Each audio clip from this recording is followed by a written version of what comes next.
আসসালামু আলাইকুম। ট্রাভেল টক বা ভ্রমণ কথা ভ্রমণের পথে আমরা আজ চলে আসলাম দোলমিতির তেরেসাতে।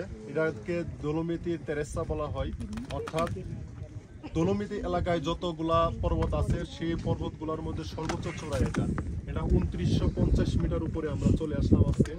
অনেক সুন্দর একটি ভিউ, যে আমরা এইখান থেকে চারপাশের যে সম্পূর্ণ যে ভিউটা আছে, আশেপাশের যত পর্বত আছে সেই পর্বতগুলোর সম্পূর্ণ ভিউটা আমরা উপভোগ করছি এখান থেকে। অসাধারণ অসাধারণ একটা ভিউ। আসলে এটি বাসায় বা ক্যামেরা করে দেখানোর মতো হয়তো ওইভাবে দেখানো সম্ভব না, তবুও আমরা চেষ্টা করছি আমরা আমাদের ক্যামেরার মাধ্যমে একটু যারা ভিউয়ার্স আছে ট্রাভেল টকে তাদের জন্য একটু ভিডিও করে রাখা। সেজন্য এখানে একটু দেখাচ্ছি। আমি বলবো আমার সাথে যে ক্যামেরাম্যান আছে যদি এই সাইডটা একটু দেখান ভাইয়া, দেখেন অসাধারণ একটি ভিউ, অসাধারণ একটি জায়গা। কখনো যদি কেউ এখানে আসতে পারেন, এই জায়গাটা উপভোগ করতে পারেন, কারণ পরিবার নিয়ে আসা যায় এখানে। অসাধারণ অসাধারণ। এই যে আমি যদি নিচের ভিউটা দেখাই, যে আঁকাবাঁকা যে মেঠো পথটা একটু যদি জুম করে দেখাতে চাই, তাহলে দেখেন আপনি শুধু এখানে এসে যে ভ্রমণটাকে উপভোগ করবেন এরকম না, আপনার আসার পথে যে ভিউগুলো আমরা দেখতে পাচ্ছি সেগুলি আরও অসাধারণ অসাধারণ একটি ভিউ।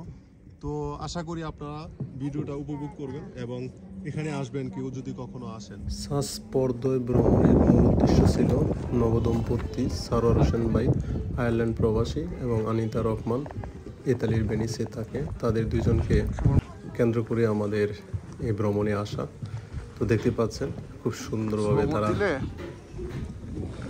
ফটোশুট করছেন, ভিডিও করতেছেন। ভ্রমণ প্রিয় তপন ভাইও আমাদের সাথে অনেক আনন্দিত ছিলেন এবং বলছিলেন ভাই একটু ভিডিও করেন, জায়গাতে আমি একটু দীর্ঘশ্বাস নেব।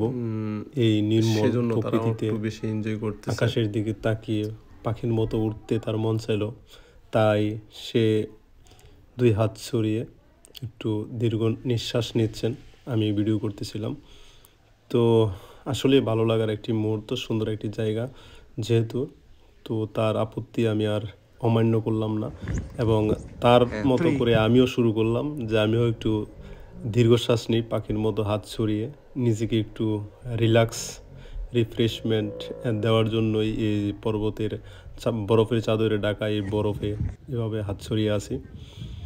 তো শেষমেশ আমাদের ভ্রমণের শেষটুকু একটু দেখে নেই চারপাশটা, যে কীভাবে বরফের চাদরে ঢেকে আছে এই বরফের ছাদটুকু।